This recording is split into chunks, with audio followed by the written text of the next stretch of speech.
Hey everyone, welcome to another video, and this time, due to the power cube coming through for us one time, I've got a booster pack of Scourge, back when Magic the Gathering had difficulty levels. Booster packs were expert.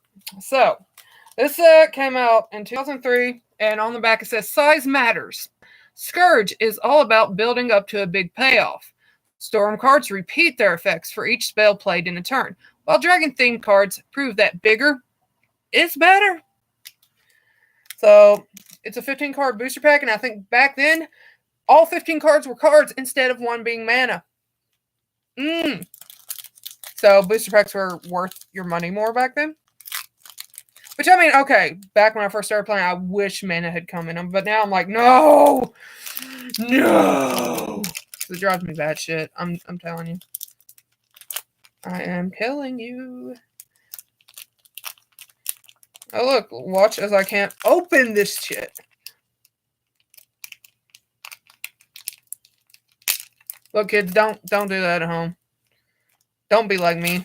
Be a normal human being. Oh, it's beautiful. Oh, this one's Scourge. I have some cards like this. Oh, it still kind of smells new. I didn't know the seal was that good. Anyway. Yeah, I'm reading them. Deal with it. This is old pack. I don't get to open these often. AKA, I don't think I ever have on this channel. So, enjoy it. We've got Misguided Rage. Costs Mountain 2. It's a sorcery.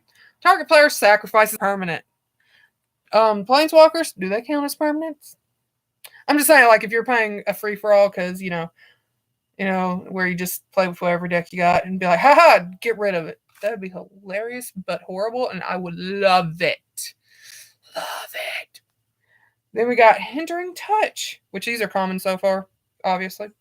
It costs Island to 3. Counter target spell, unless its controller pays 2. Storm. When you play this spell, copy it for each spell played before it this turn. You may choose new targets for the copies. I'd be the one to keep picking the same one, just to make them pay more. It'd be great. And then we've got Guilty Conscience, which costs a plains. An enchant creature. Whenever enchanted creature deals damage, Guilty Conscience deals that much damage to enchanted creature. I like it. And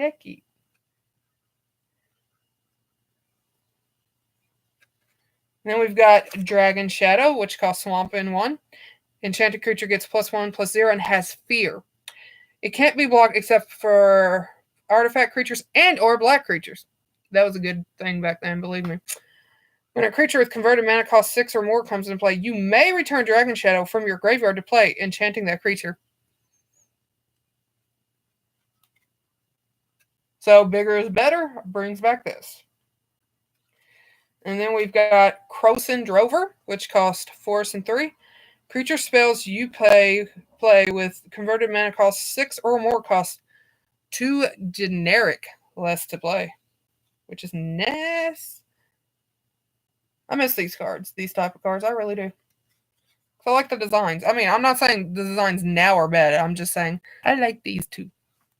Then we got Coast Watcher, which costs Island 1. Flying, protection for green, and is a 1/1, which that's a good price. Because flying usually would make it cost 2 to begin with, and then it has protection from green. And that's even at 1/1, it would still cost 2 with flying, probably. So, you know. Then we got Rock Jockey. It costs Mountain 2. You can't play Rock Jockey if you played a land this turn. You can't play lands if you played Rock Jockey this turn. So you can't get around it by playing your land after you play him. And it's a 3/3. I mean, that's not bad if it's later game, you know. Because back in the good old days, it took more than 4 turns to get everything off and kill your opponent, okay? And then we've got Avon Farseer. It costs plains in 1. This is back when Avons had, like, no human characteristics that much. Like, they looked birds that could stand up like humans. But, I mean, of course, some of them nowadays look like that, but you get my point. It has flying, and whenever a creature is turned face up, because back then you could play it face down, morph, which I think morph is still a thing a little, maybe. Put a +1/+1 counter on Avon Farseer, because it saw that shit and was tired of it. And it's a 1/1.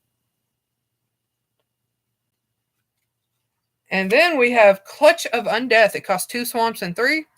Enchanted creature gets +3/+3 as long as it's a zombie. Otherwise, it gets -3/-3, which explains the cost because you can use it to help you or hurt your opponent. Either way. Our next card is Accelerated Mutation. Costs 2 force and 3. Target creature gets +X/+X until end of turn, where X is the highest converted mana cost among permanents you control. See, that's the one I'm talking about here. Fun stuff. I mean, I'm not saying it's competitive. Fun and competitive are two different things. And now to an uncommon. Tendrils of Agony. Costs 2 swamps and 2. Target player loses 2 life and you gain 2 life.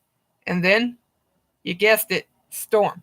But it costs 4, so you ain't going to be playing too many spells unless you have a way around it. Like, I don't know. I do not know. And then we've got Wirewood Symbiote. It costs a force. Return an elf you control to its owner's hand.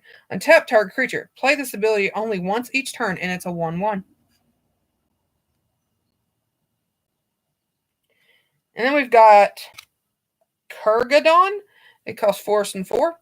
Whenever you play a creature spell with converted mana cost 6 or more, put 3 +1/+1 counters on Kurgadon. Jesus Christ.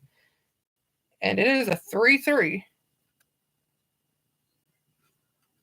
And then for our rare, we've got Upwelling. Costs forest and 3. Mana pools don't empty at the end of phases or turn. This effect stops mana burn, which mana burn's no longer a thing in Magic the Gathering. But back then, that would have been great. Hey, Kamal! It says, once again, Kamal felt the full force of the Mirari's pull, but he had learned much since the last time. So it's in the same set as Odyssey. Probably. And then we've actually got a full, which is just a common, but hey, Mercurial Kite. It costs island and 3. It has flying. And whenever I can't say words like this because I know it's Mercury, but it's not Mercury. You know what I mean?